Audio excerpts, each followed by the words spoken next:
Welcome to Chapter 2 of Rain, the second edition. This continues the story of Rain Summers, a preacher's daughter caught between the perfect image her family projects and the truth she's beginning to piece together in the dark.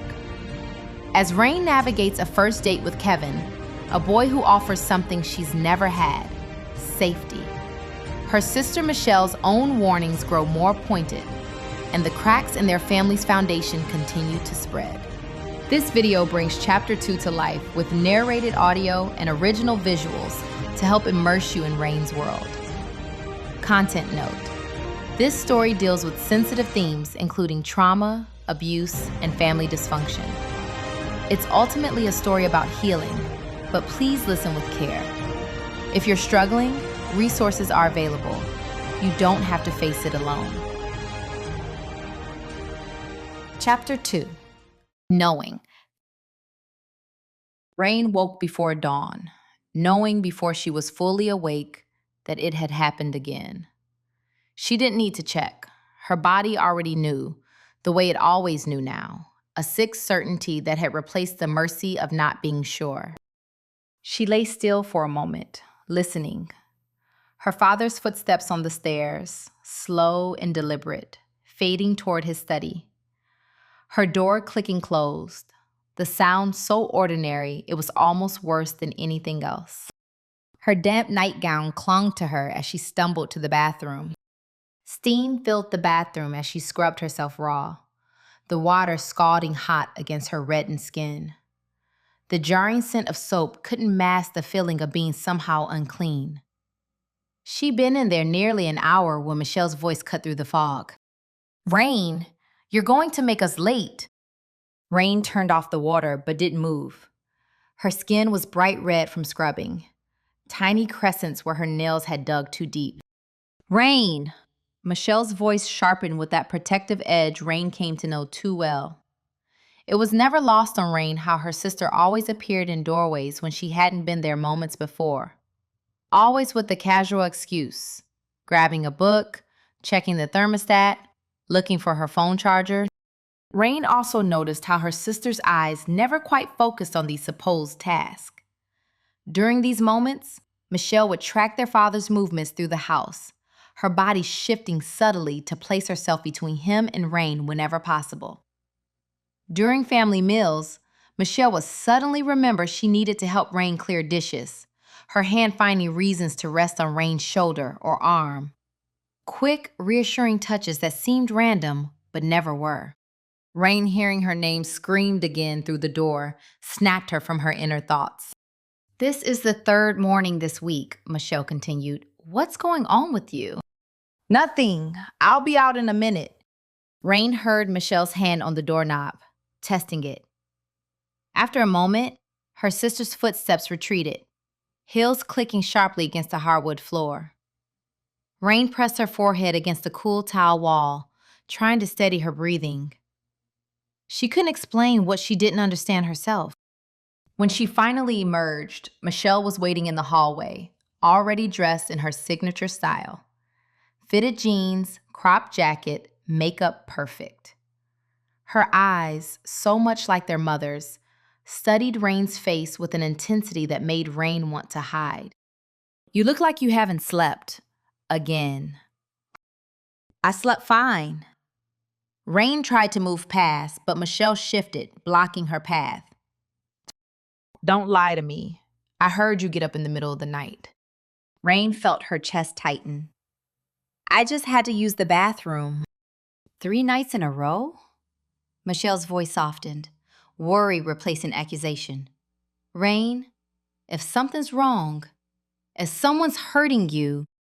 "No one's hurting me." The words came out too sharp, too defensive. "I just haven't been sleeping well, that's all." Michelle opened her mouth to press further, but their mother's voice floated up from downstairs. "Girls, your breakfast is getting cold." "This isn't over," Michelle warned as they headed down. Rain curled into a tight ball under her covers, the familiar words of the Lord's Prayer playing through her mind like a lullaby. Her father had taught them all to pray it when scared, and despite everything, She found comfort in its rhythm. "Our Father, who art in heaven," she whispered, then stopped, the word father catching in her throat. After a moment, she switched to something simpler, more raw. "God, if you're really there, help me be brave enough to face whatever's coming." Their mother stood at the stove, spatula in hand, while Jamie hunched over his cereal bowl, half asleep. The kitchen smelled of bacon and coffee, so normal it made Rain's throat tight. "Rain, honey, you barely touched your dinner last night, and now you're skipping breakfast?" "I'm not hungry." Rain grabbed her backpack. "Can we go?" Michelle's eyes met their mother's in the rearview mirror as they drove to school. A silent conversation Rain pretended not to see. Michelle's silver Toyota gleamed in the morning sun as they hurried out. Rain slumped in the passenger seat, feeling Michelle's concerned glances between checking traffic. The trees blurred past, early autumn leaves just starting to turn. The anticipation had been building since Kevin asked her out in Mrs. Riddick's class earlier that week. Rain found herself actually looking forward to something for the first time in weeks. But as Friday evening approached, anxiety started creeping in. At school, Rain couldn't focus in any of her classes. She stared at the punctuation posters in English, barely hearing Mrs. Riddick until the teacher called her name about the future plans essay, the same assignment that had been interrupted by Kevin's movie invitation. "Rain, you never turned in your essay about your plans after graduation." "Sorry, Mrs. Riddick, I'll have it Monday." Kevin waited by her locker after class, his face softening with concern as she approached. He held out a thermos of what smelled like her favorite hazelnut coffee. "Thought you might need this," he said quietly. "You seem tired lately." Rain accepted the thermos, careful not to let their fingers brush. "Thanks. You didn't have to." "I wanted to." His smile was gentle. "Been reading about nightmares, how sometimes they're our mind's way of telling us something." Rain nearly dropped the thermos. "What?" "Just," he hesitated, choosing his words carefully. "I care about you, and I'm here. Whatever you need. Still on for tonight?" Before she could respond, Misty bounded up, her energy a stark contrast to Rain's exhaustion. "Girl, where were you last night? I called like 3 times." Phone was off. Rain managed what she hoped was a normal smile. "Battery died." But Misty's bright expression faltered slightly as she took in Rain's appearance. Her eyes met Kevin's over Rain's shoulder, something unspoken passing between them. "Well, you're just in time for drama club announcements," Misty said, linking her arm through Rain's. "And I brought those chemistry notes you needed." Rain let her friend's chatter wash over her, grateful for the illusion of normalcy. But she could feel Kevin watching her, his concern a steady weight at her back.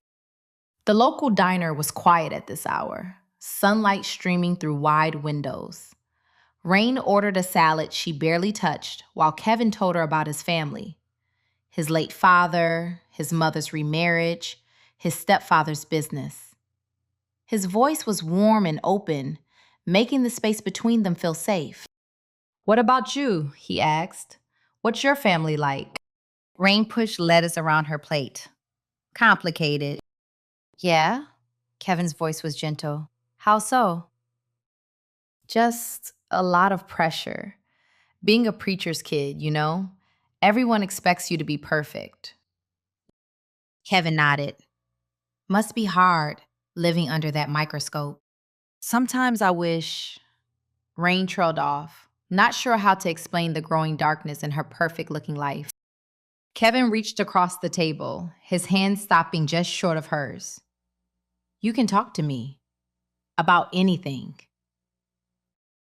Rain looked at his hand, wanting to take it, but afraid of what might happen if she let anyone too close. "Thanks." The rest of lunch passed in easier conversation. When Kevin drove her back to school, he hesitated before letting her out. "I'm really looking forward to tonight," he said softly. The movie, I mean. Just spending time with you. Her heart did that familiar flip. Me too. His smile lit up his whole face. I'll pick you up at 7? Rain nodded, warmth spreading through her chest as she watched him walk towards his class. For a moment, she felt almost normal. But as she headed to class, Michelle fell into step beside her. So, how was lunch? Nice. Kevin's really sweet. He seems like a good guy. Michelle's voice turned serious. Just be careful, okay? Men aren't always what they seem. Michelle, I mean it, Rain. I need to know you're being careful with everything. Rain stopped walking. Why are you so worried about me lately? Michelle's eyes filled with shadows Rain didn't understand. The same darkness that haunted her own dreams. Because I'm your big sister. It's my job to protect you. Before Rain could respond, Keith appeared around the corner. Rain noticed how Michelle's easy stride faltered, her hand automatically reaching to smooth her collar higher. Been looking for you, Keith said, his deacon son smile not quite reaching his eyes. You weren't answering my texts. Phone died, Michelle said quickly. Rain saw her sister's phone screen light up in her pocket, contradicting the lie. Michelle, Rain started, but her sister was already moving away, Keith's hand hovering at her lower back in what looked like guidance, but felt like control. I need to know you're being careful, Michelle called back to Rain. With everything. Rain watched them disappear down the hall, noticing how her sister's shoulders stayed tense, how she checked Keith's expression before turning each corner. The same shadows that haunted Rain's dreams seemed to follow Michelle's steps. Rain pressed her back against the lockers, watching her sister disappear down the hall with Keith. Watch over her, she prayed silently, the way she'd been doing since noticing the first bruises. Please, God, keep her safe. Keep us all safe. The metal felt cold through her shirt as she added, barely a whisper, and help me understand why you let some things happen. He asked you out? Michelle sat cross-legged on Rain's bed that evening, watching her try on outfits. Like, on a real date? Just to the movies. Rain held up another shirt. This one? Better. Michelle studied her sister's face. Are you sure you're ready for this? Why wouldn't I be? Michelle opened her mouth, then closed it. Just be careful, okay? It's just Kevin. He's sweet. Yeah. Michelle's voice turned distant. That's what I used to think about. She cut herself off. Never mind. The blue top looks best. Kevin arrived exactly on time, a single rose in hand. Rain's father was in his study as usual, but her mother answered the door with a warm smile. Have her home by 10, she told Kevin, who nodded earnestly. In the theater's darkness, Rain was acutely aware of Kevin beside her. When their hands brushed in the popcorn, she didn't pull away. His palm was warm against hers, nothing like the cold touches in her dreams. Is this okay? He whispered, gently interlacing their fingers. Rain nodded, surprised by how safe his hand felt. On screen, the hero was saving the world, but she barely noticed. She was lost in the simple comfort of Kevin's touch. After the movie, they got ice cream and sat in the park, talking until they lost track of time. Kevin told her about losing his father at 7, how his mother's remarriage had been hard at first. But my stepdad's good to us, he said. Treats me like his own son. Something in his tone made Rain's throat tight. That must be nice. Kevin looked at her steadily. Your dad seems intense. Rain's spoon stilled in her cup. He's a pastor. They're all intense. Yeah? Kevin nodded slowly, not pushing. I just meant the way you got quiet when he came near the door before we left. He paused. Like you were waiting to see which version showed up. Rain stared at her ice cream. Nobody had ever named it that precisely before. Which version? Like he'd been watching her family the same careful way she'd been watching it. "I'm fine," she said. The words came automatically, the way they always did. Kevin didn't argue. He just reached over and held her hand again, the way he had in the theater. Steady and patient, and not asking for anything. She was almost fine for the rest of the evening. Almost. On her doorstep, Kevin hesitated. "I had a really good time tonight." "Me too." Rain meant it. For a few hours, she'd felt almost normal again. When he leaned in to kiss her, his movements were slow, careful, giving her plenty of time to pull away.